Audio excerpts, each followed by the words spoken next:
Musical Monday Mornings with Joe from my living room. Hope you're enjoying this beautiful day, beautiful Monday, 70-degree weather, much like we had yesterday. It's a little bit overcast. The sun's trying to peek through, but it's really nice out there. Good day to take a walk or a stroll or whatever you want to do. But later on, the rain's coming with some thunder showers being caused by this cold front moving its way in. We'll begin some more of that cold weather in the next couple of days. Temperatures around the 40s at night. But it's very beautiful out there for what it is. So enjoy the day. And that's your weather report. Now on to the arts. So, 1913, George Bernard Shaw made a literary classic, Pygmalion.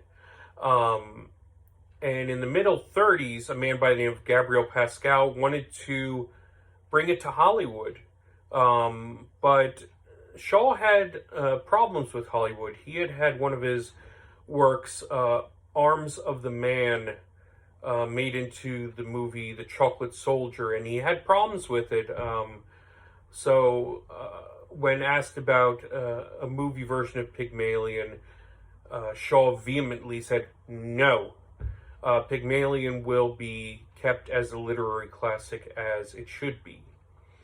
Luckily for Pascal, not so lucky for Shaw, Shaw passed away in 1950.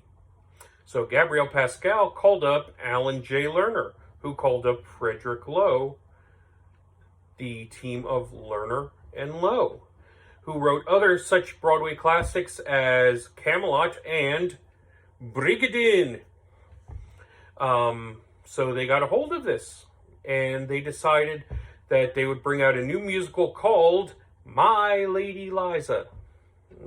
Doesn't quite have the ring to it. So they came up with a name based on an innocent little nursery rhyme. London Bridge is falling down, my fair lady. Easy as that, my fair lady. So anyway, they wanted Noel Coward to be the part of Henry Higgins, but he declined it, saying that Rex Harrison was more the part of Henry Higgins with the seriousness of the role, etc., etc. But Henry Higgins, Rex Harrison, rather, could not sing. So he brought in his form of speak singing, also known as the Germans as Sprechstimme. But he made it work because he won the Tony Award for Best Actor as Henry Higgins. So they were looking for an Eliza Doolittle, and they found a young Julie Andrews, who was in the 1954 Broadway show The Boy Friend. And she accepted the part of Eliza Doolittle, and the two of them made My Fair Lady what it is today. It was on Broadway from about March of 1956, September of 1962. 2,700 performances, which was a record at the time. Also, midway through the run in 1959, they set another record of 10 million in grossing sales. It was a big record at the time. My Fair Lady had gotten 10 Tony nominations and won 6 out of the 10. As I mentioned, Rex Harrison for the part of Henry Higgins, and also the prestigious Best Musical. So in 1964, Hollywood got a hold of it, as musicals usually do. And they decided to keep on Rex Harrison as Henry Higgins, and he kept it rolling and got the Academy Award for his portrayal of Henry Higgins. So if it ain't broke, don't fix it. Except for the part of Eliza Doolittle. They were looking for somebody much grander than Julie Andrews, and also because Julie Andrews had no film experience at the time. So they decided to go with Audrey Hepburn, who handled the part of Eliza Doolittle with so much grace. Usually, Hollywood Broadway musicals aren't very good, but this one, with Rex Harrison and Audrey Hepburn, it was wonderful. Just the grace between the two of them.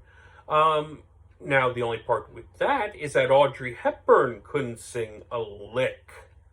Rex Harrison at least got away with it some semblance, but Audrey Hepburn could not sing. So they brought in Marni Nixon, dubber extraordinaire, to sing all of Audrey Hepburn's parts. She was also known as, for Deborah Kerr in the movie The King and I, Nixon sang her parts, and also sang the part for Natalie Wood in West Side Story as a part of Maria. Now, a little story with that. My Fair Lady got 8 total Academy Award wins. But they did not win Best Motion Picture. 1964 Academy Award for Best Movie was a little Disney classic called Mary Poppins, which adds one little bit of interesting, is that Audrey Hepburn, for her part of Eliza Doolittle, 0 nominations. Instead, the Academy Award for Best Actress went to Julie Andrews for her part as Mary Poppins. And there you have it. Pretty interesting. So, in My Fair Lady, Freddie Eynsford Hill decides to proclaim his love for Eliza while she's inside the conservatory, and he just stands on the street waiting for her to come out and sings the Broadway classic On the Street Where You Live.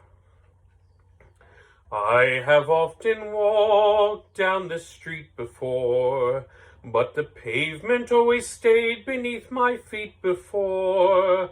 All at once am I several stories high, knowing I'm on the street where you live. Are there lilac trees in this heart of town? Can you hear a lark in any other part of town? Does enchantment pour out of every door? No, it's just on the street where you live. And oh, the towering feeling, just to know somehow you are near. The overpowering feeling that any second you may suddenly appear. People stop and stare, they don't bother me, for there's nowhere else on earth that I would rather be. Let the time go by, I don't care if I can be here on the street where you live. And oh, the towering feeling, just to know somehow you are near. The overpowering feeling that any second you may suddenly appear.